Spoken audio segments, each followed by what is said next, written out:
All right, y'all. Welcome to the Mind of Greatness podcast. It's your host. Well, we got three other hosts too. This boss hog K-Po through the door. We got Mike right there in the middle. We got Justin, J Pace, the man, the legend. We got B Houston, Army soldier. Salute to you. Salute to all my soldiers. We are the Mind on Greatness podcast. Here to talk sports. Here to talk about anything related to life. So today's topics is going to be mainly sports related, like always, but it's football related. First topic, NFL Top 100. I see a couple of my brothers up here had an issue with certain placements of certain players were listed on here. So we're going to start with B. Houston, the soldier. What issue did you have?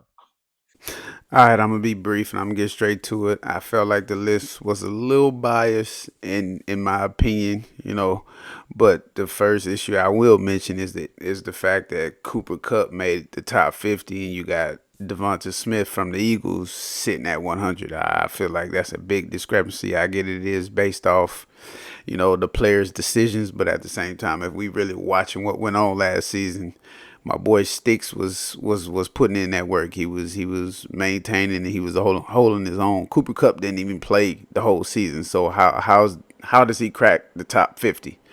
And another discrepancy was the fact that Patrick Surtain, as a rookie, what I'm saying, shut down numerous receivers. I'm talking about top receivers. I'm talking about holding some of them to 0 to 2 catches. You know what I'm saying? So I feel like he should have been a little bit lower on the list, and that's my quick take on that. But again, like, stop being biased. Don't put 3-4 players in a row from the same team. Don't be thinking all crazy.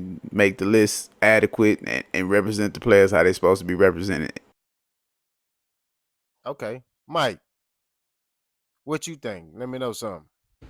I feel like, honestly, the list was okay to a certain extent for the year 2023.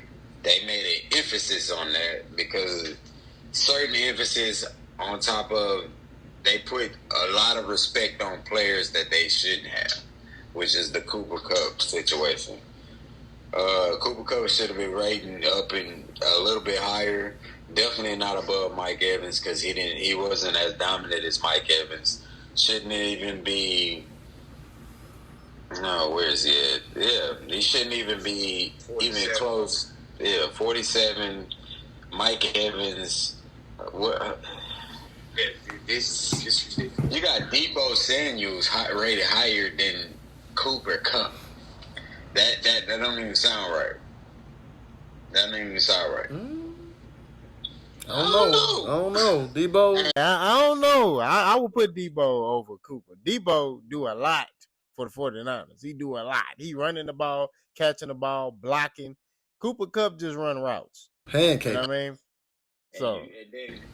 Roger, you said he was hurt half of the season. He didn't play the whole season, right? He was hurt more than half the season. I think he went down between weeks 5 and 8, somewhere up in there. He went down pretty early.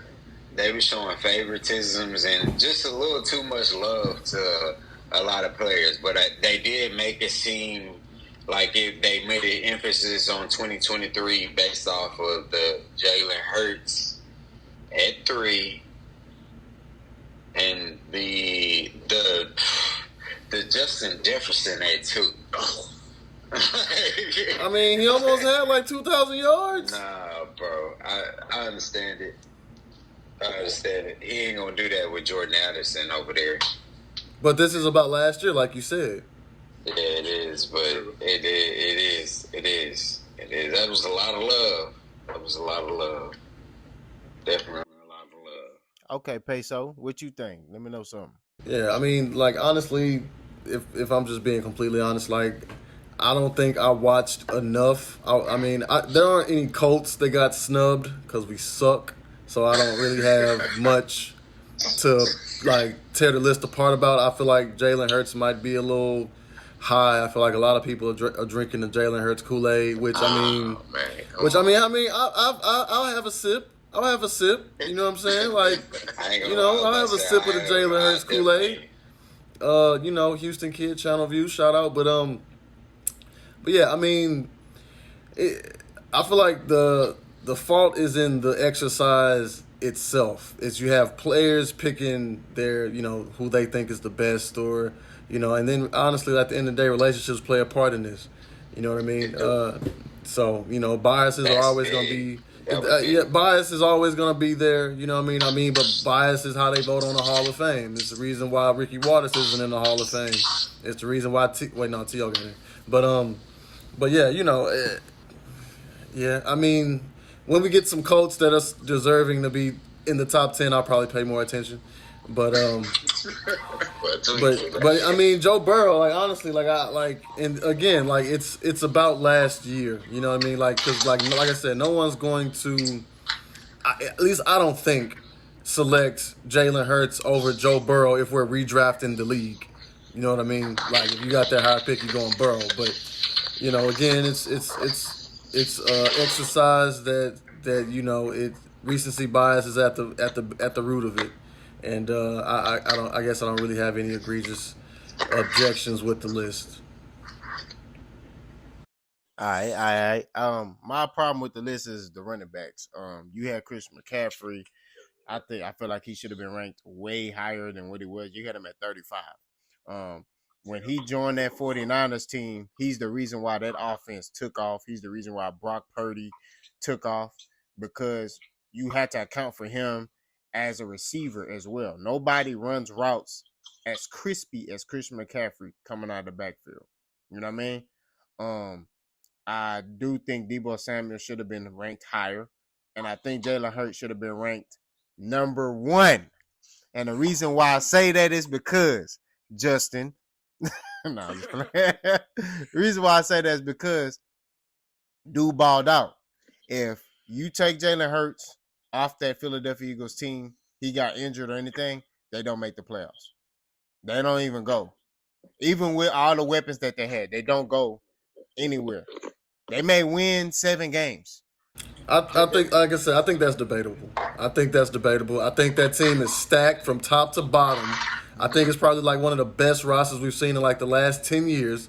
They got all of these impact rookies that are about to play that they got out of Georgia. They're essentially like Georgia East at this point with all the Bulldogs they got on the roster.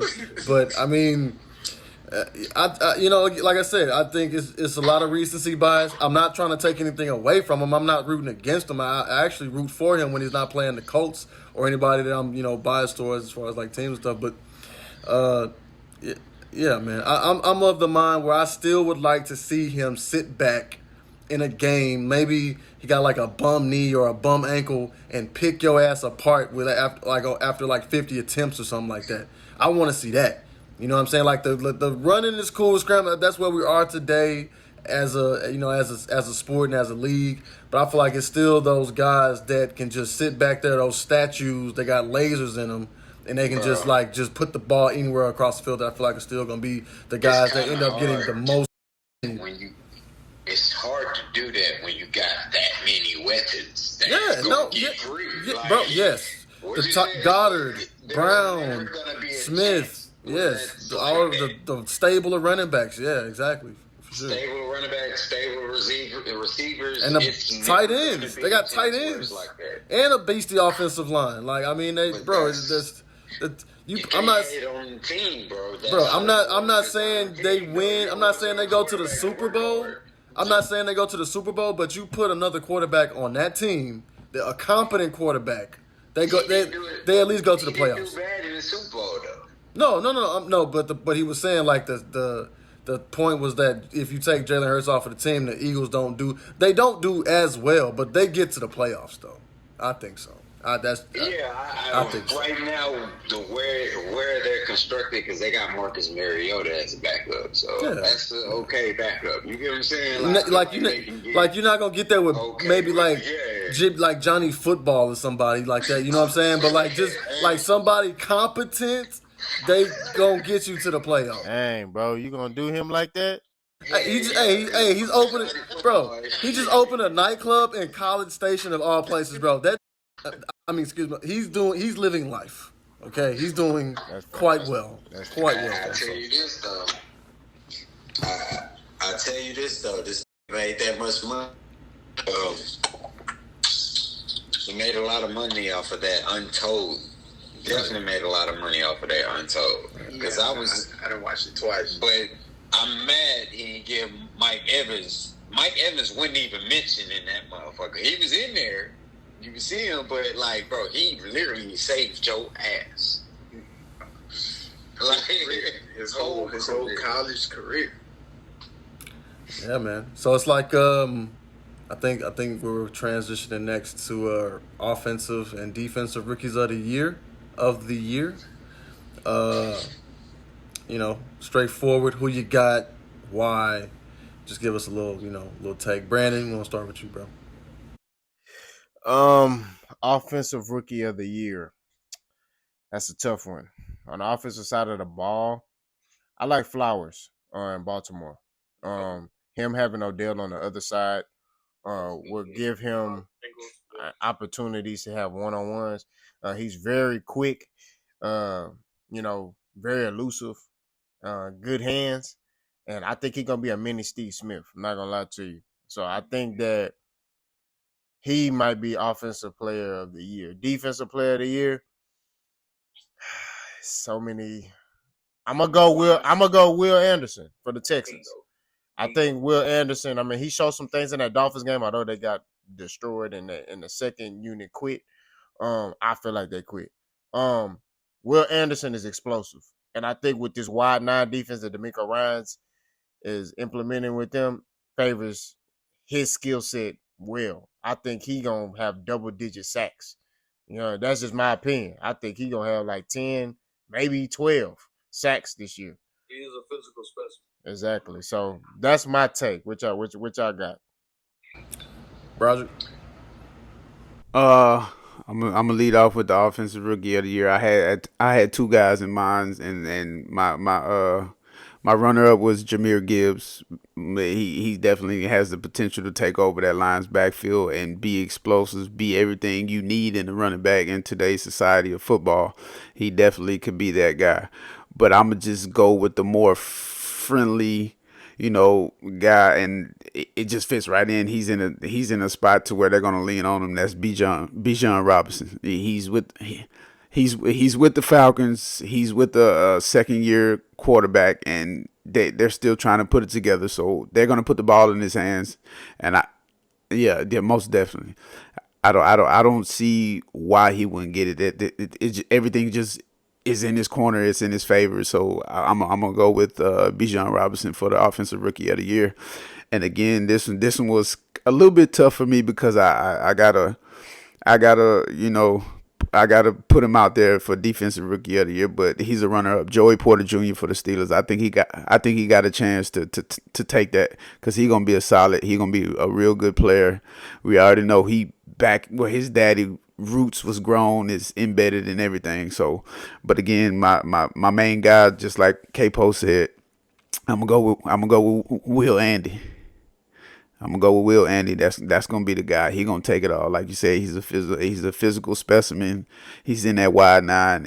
Everything is just lined up for him to be dominant, and take over a game at any point. Especially if the Texans get their offense going, they up, and a team just got to throw the ball. He can pin his ears back and fly.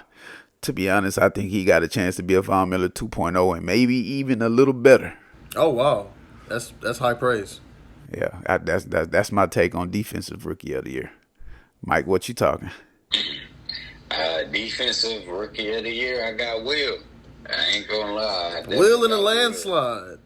I ain't gonna lie, because if you pay attention to what he's doing, just like him and the technique with his hands, like how with his hands, he got the speed. Like, it's almost TJ Watt. Like, I ain't gonna lie. Like, Like that. And they had to pull him out after so often. It was like, we can't let you continue to play. Can't see everything. Type like that. Like, if because he one of them type of players. If he keep playing, he gonna make something happen. Rookie of the offensive rookie of the year. You got Tank Dell? What's up? And Jiggle. And then you saw Jigba yesterday. I ain't gonna lie, bro. I feel like we sleeping on him, bro. Like I as much as I love CJ, I think I'm gonna go Bryce Young. I think I'm gonna go Bryce Young. Okay. I think I'm gonna go Bryce. I think it's weird. Like he give me this funny vibe, bro. I ain't gonna lie. Like, super sure of himself. Like yeah. He's confident as hell. I like that.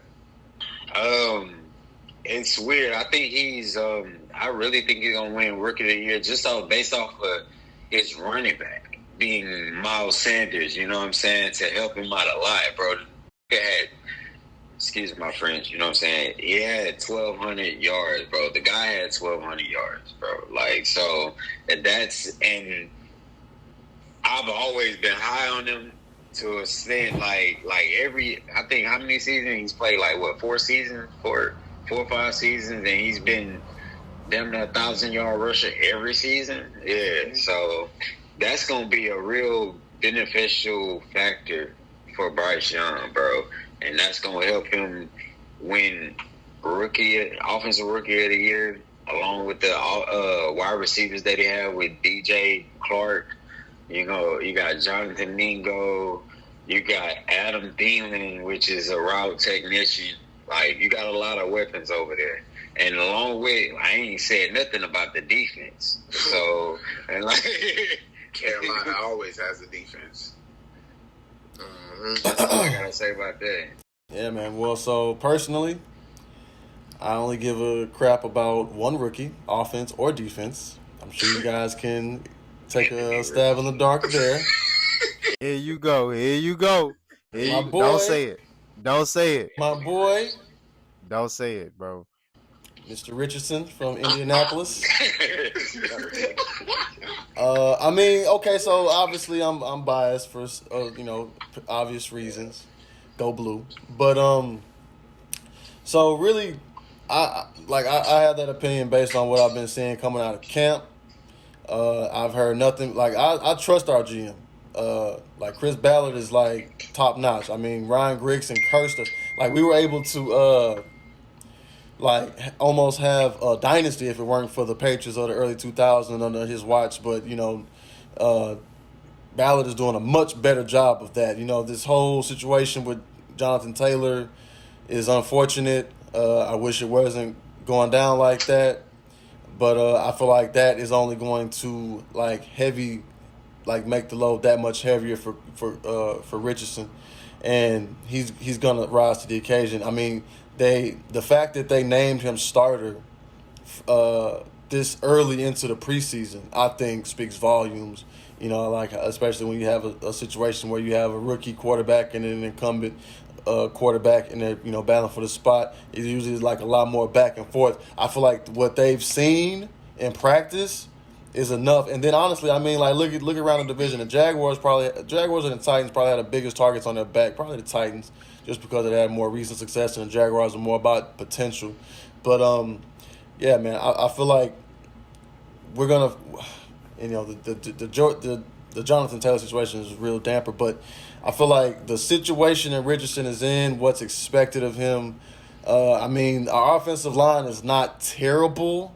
It's definitely needs some work, but it has a nice core and Kelly and my boy Nelson. But yeah, man, I feel like that boy AR is about to spray the league up. Sorry, that's probably a bad reference by now. But yeah, man. It's almost ideal for him over there. I ain't gonna lie. It's almost ideal. It's nuts. Like, this is the first, bro. I've been a Colts fan since I've been watching football in, like, middle school. This is the first time we've had, like, a black quarterback, like, starter franchise type guy. You know what I mean? That you can actually, like, get behind and rock with. And, okay, so you're a part of the new generation of quarterbacks. If I'm being completely honest, and then I guess this kind of, like, segues into the final topic of the show. I think that they swung for the fences with Richardson for 2 reasons. One, if it works out, they're geniuses. They found this physical specimen who hadn't had a lot of game improvement. It was kind of like a much more hype version of Trey Lance and all those guys who were just super athletic with not a lot of experience, and they figured out a way to make it work. Or two, he sucks so bad. He sucks so bad. We got a shot at that boy Caleb out of USC. Ooh, Or I don't see y'all coming close to that one. I'm just saying he could get out there and be rookie year Peyton Manning and throw 20-some interceptions, bro. You never know. This is what I'm saying. So if not Caleb, if not Caleb, keep the quarterback carousel going until that young man out of UT becomes available. I think his uncle used to play for us or something like that. I mean, I don't know. That's pie in the sky, though. That's pie in the sky. But I mean, nothing's gonna work that way, bro. We've seen stranger things, bro. We've seen stranger things, bro. Caleb Williams is gonna be the number one pick. Y'all just picked fifth pick this year. And if we lose all of our games, we'll be picking first next year. Bro, y'all not losing all y'all games. How you know? How do you know? You don't know. Defense. Y'all winning 6 games. We're gonna win some games. We're gonna win some games. I'm just saying those are the two extremes where I feel like the head is, because why do you select an unproven quarterback? Why do you select a project when like you have a fan base that is like just churning for a winner? Like, bro, I'm not saying we're like the Patriots, but Colts fans are used to high level, high stakes football. We used to play in the AFC Championship games, bro. Like, we used to, like, almost, like, being there, getting there occasionally, and getting one. But why not? But why not swing for the fences? You know what I'm saying? Well, that's my point. They swung for the fences. We just got to see if they hit. There's no way you're going to be picking in the top 5 again, bro. Like, how you going to bank on that every time? I'm not banking on it. I'm just saying. You have to swing for the fences when it comes to quarterback. And even if y'all lose all y'all games, what the coach going to do is, if they do got their first pick, they're going to trade it, right? Because of the simple fact you have drafted a top 5 quarterback, right? Obviously not if you lose all your games. Yeah, he need help, so they're going to trade it. They probably go... Where's your receivers? Name one receiver on your team. Michael Pittman. He beat, bro. These niggas is you not said beat, name bro. one. I can hold these. No. You said name one. No. But yeah, so I mean, we're about at 22 minutes. But yeah, so like I said, I guess that kind of like segues into like the final topic of the show, which we were saying, I believe, how does like the current NIL, I guess, landscape affect the motivation of collegiate athletes when it comes to, just picking a team, staying ready, just like is the goal even really to make it pro, or is it like to get good enough in college you can sign a nice big NIL deal like the women's basketball players? Like, a lot of them are making more money in college than they would if they went pro. Now their situation is pretty, it's pretty. That was strong. Pretty that unique. Was strong. You know what I'm saying? But I just want to hear from y'all. Like, how do you feel like it affects the motivation for these players? Mike, we'll start with you on this one. With this one, like me being, if I was a college student and me making millions of dollars off of just my name as a college student, like, I think my motivation would be steered quite a bit because of getting into the ranks of actually playing professional football. Like, at this point, my motivation isn't up to par to actually be great or be one of the greatest, try to make the Hall of Fame at that point. So a lot of players now, they making money, and I see a lot of players not making the Hall of Fame. Not making the Hall of Fame going here on out, unless the Hall of Fame going to be watered down with just old school people.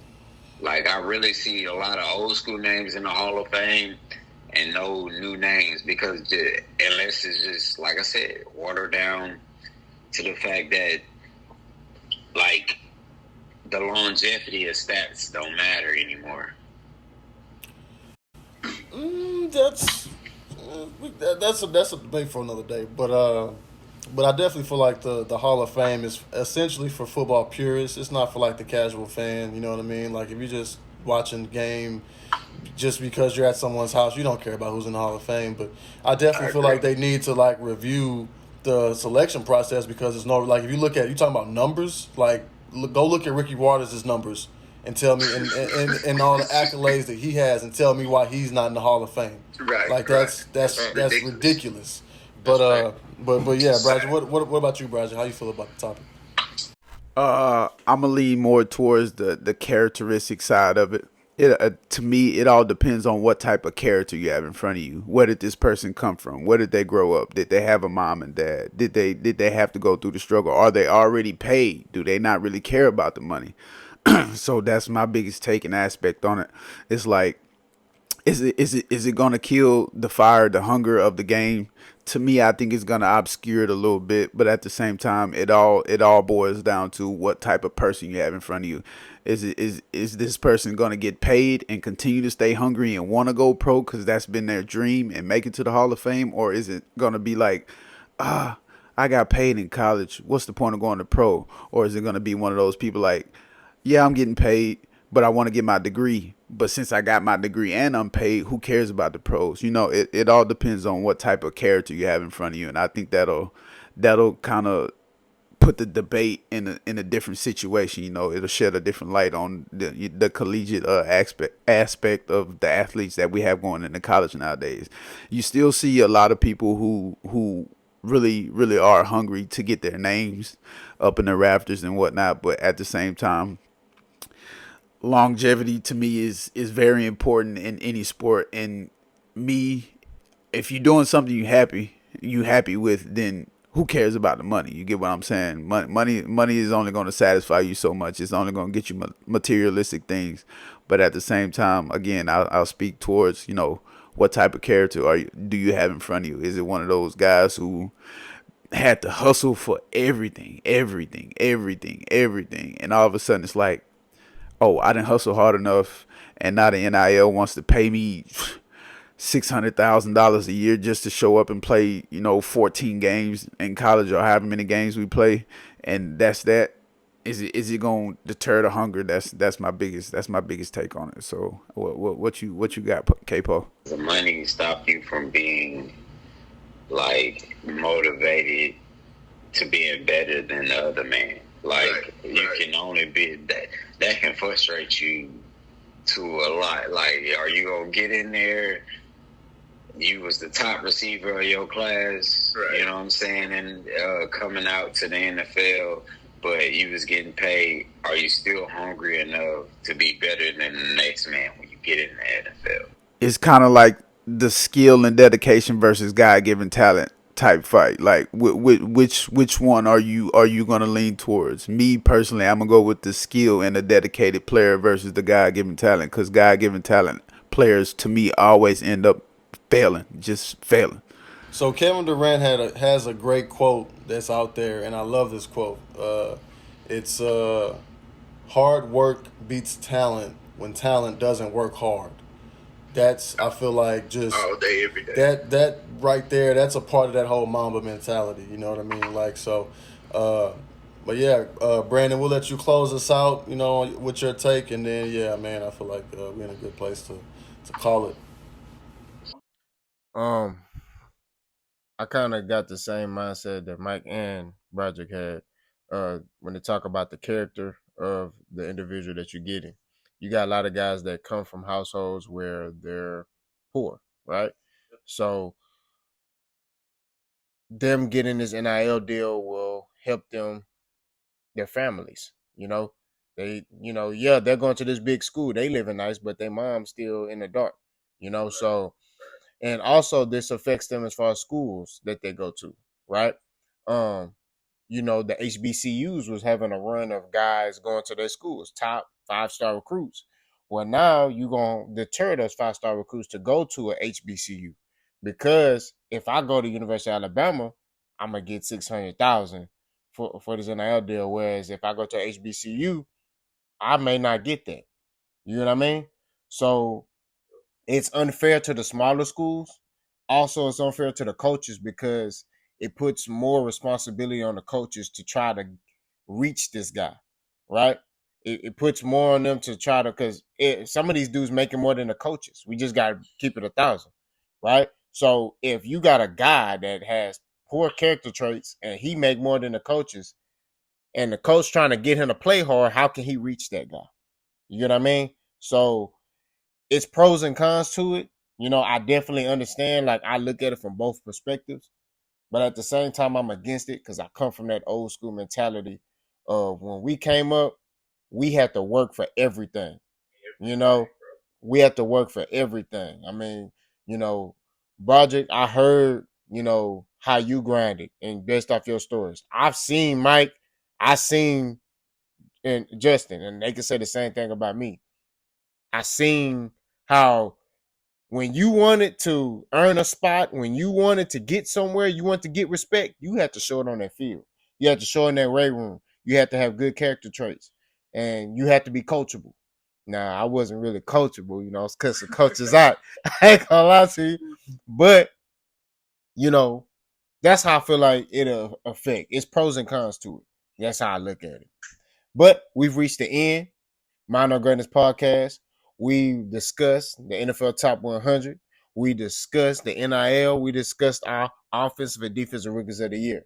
Y'all stay tuned. We got more smoke coming. We got some fire content coming.